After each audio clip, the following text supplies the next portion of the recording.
Hey, j'espère que tu vas bien. Je voudrais revenir sur un mouvement de Warren Buffett qui m'avait énormément surprise. Et je crois que pour une fois, on peut peut-être affirmer qu'il a fait une erreur. Même si pour être honnête, cet achat représentait environ 0,5% de son conglomérat, il n'empêche que sa position mythique sur Coca-Cola ne représente qu'environ 5 fois plus. On peut donc aussi être amené à se demander pourquoi il est sorti si vite, à savoir 4 mois après. Pour rappel, TSMC, leader mondial dans les semi-conducteurs, avec comme principaux clients Apple, Nvidia, Qualcomm, etc.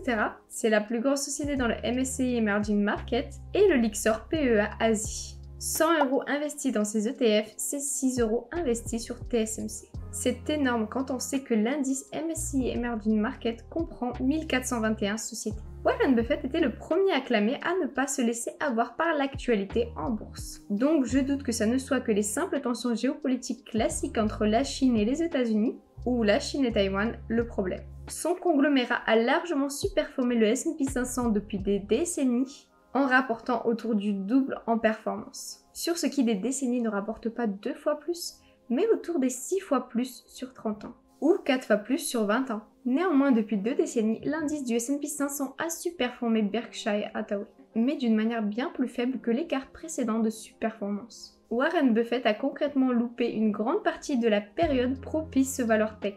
Mais étant donné que cela fut juste après la bulle spéculative de la crise Internet en 2000, on ne peut pas vraiment lui tenir rigueur d'avoir voulu s'éloigner temporairement.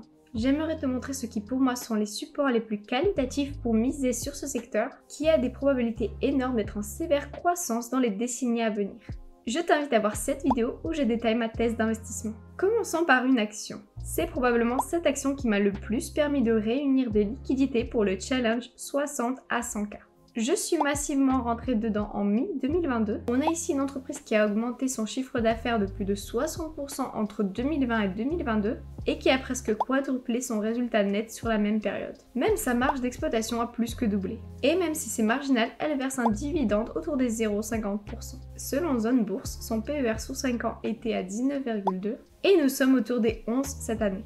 Elle a aussi eu une jolie performance de 47% sur l'année, mais soyons sincères, je n'étais que peu investi en direct dessus. Mais finalement, il n'y a pas que le luxe qui a bien poussé le CAC 40 en 2023. J'ajoute aussi qu'elle a très peu de dettes et une belle trésorerie, et ça c'est vraiment une pépite pour une boîte dans ce secteur. Maintenant, on va voir deux ETF. L'un avec TSMC, pas étonnant vu que c'est un leader mondial, et l'autre sans. Et tu vas voir un ETF qui a largement superformé le S&P 500, alors qu'il s'était bien mieux comporté que sa moyenne historique. Je veux parler du Lyxor MSCI Semiconductor, qui a récemment changé de nom, mais surtout de stratégie.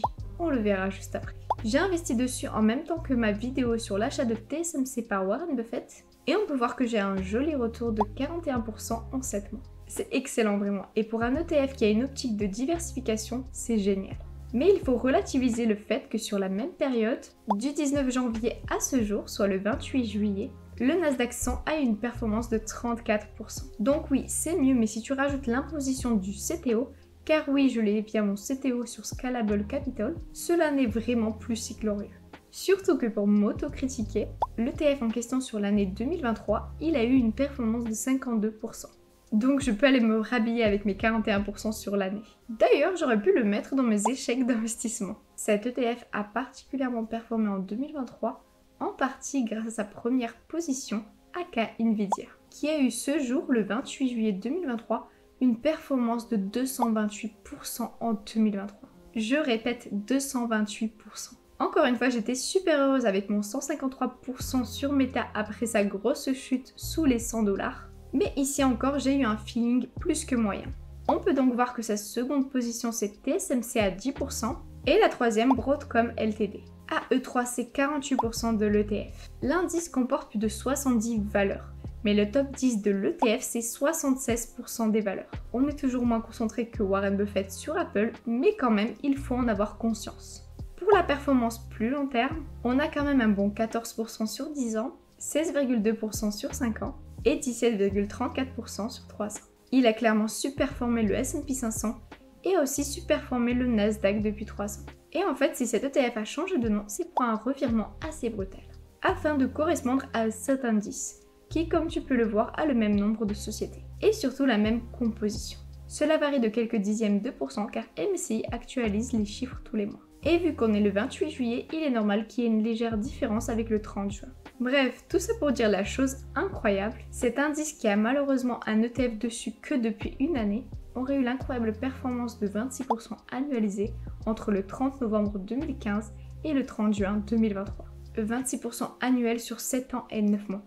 C'est tout simplement colossal. Le Nasdaq Leverage, et oui, je vais encore vous saouler avec lui, a fait 29,3% sur la même période. Et oui, on peut lui rajouter qu'il est éligible au PEA, mais c'est quand même dans ce cas-ci 26% avec beaucoup moins de risques et de volatilité que le Nasdaq Leverage. Ce qui aurait rendu bien plus facile le fait de tenir la position. Maintenant, la question que tu peux te poser, pourquoi ne pas faire all-in? On sait que les semi-conducteurs vont monter énormément. On sait que c'est porteur et on n'a là que des entreprises matures de qualité. Et ma réponse tiendra en un seul mot. Nvidia. C'est une super boîte. Mais elle a plus que triplé en 8 mois. Elle pèse 30% de l'indice. C'est un peu trop pour moi. Ce jour-ci, son PER est estimé à 136. Moyenne depuis 5 ans, 42,2. Je vais l'éplucher en profondeur bientôt, mais je me demande si les analystes ont conscience d'anticiper un résultat net qui passe de 4,3 milliards en 2021 à 15 milliards en 2024. Et un bénéfice net par action qui passe de 1,74 à 6,37, soit plus de 3,7 fois plus sur une année d'exercice d'écart entre 2023 et 2024. Pour finir sur Nvidia, en 2019 son cours de référence était de 32,9 $. Cours actuel 466,09. Ça je l'admets, par contre c'est magnifique. Et elle avait un PER de 19. Et pour tous ceux qui n'aiment pas Nvidia et qui veulent un indice moins concentré mais qui aurait généré l'air de rien 20% par an depuis 2015, on a le iShares MSCI Global Semiconductor, qui est à 100% inspiré de cet indice MSCI, qui aurait rapporté 24% sur 3 ans, 22,67% sur 5 ans et 20,65% par an depuis 2015. Ne le snobez pas parce que c'est moins que l'autre, ça reste hyper honorable comme performance. Et pour le moment, je vais investir sur le second.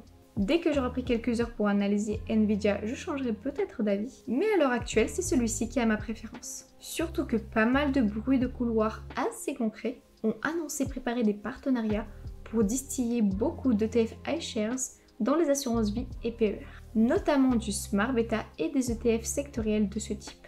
Je vous ai mis les liens des 2 ETF avec code EASY et des pages MSCI pour que vous puissiez les analyser. Je trouve les pages MSCI folles. En fait, ces pages-là montrent les ETF qui vont être créés. Et c'est de là que j'attends mon Smart Beta sur pays émergents qui a eu des performances incroyables. Mais aucun émetteur pour l'instant n'a lancé d'ETF. Ça vous permet de savoir un peu en avance ce qui va se créer. Je passe un temps dessus, si tu savais. One eternity later. Pour être transparente, je vais liquider le peu de TSMC qui me reste, ainsi que mon ETF sur Scalable que j'ai montré au début, afin de me diriger sur celui d'iShares qui est moins concentré sur Nvidia. Je reproche déjà au Nasdaq d'être trop concentré, alors là, ne me taille pas si le temps que la vidéo sorte, le Nasdaq a effectivement été refondé pour diminuer la concentration des premières positions. Ce n'est pas encore fait en cet instant. Petit sondage, vous êtes plus intéressé par l'ETF à 26% par an par le passé mais très concentré, ou celui qui aurait fait 20 mais qui est bien plus équilibré? Dis-le moi en commentaire et je te dis à très bientôt.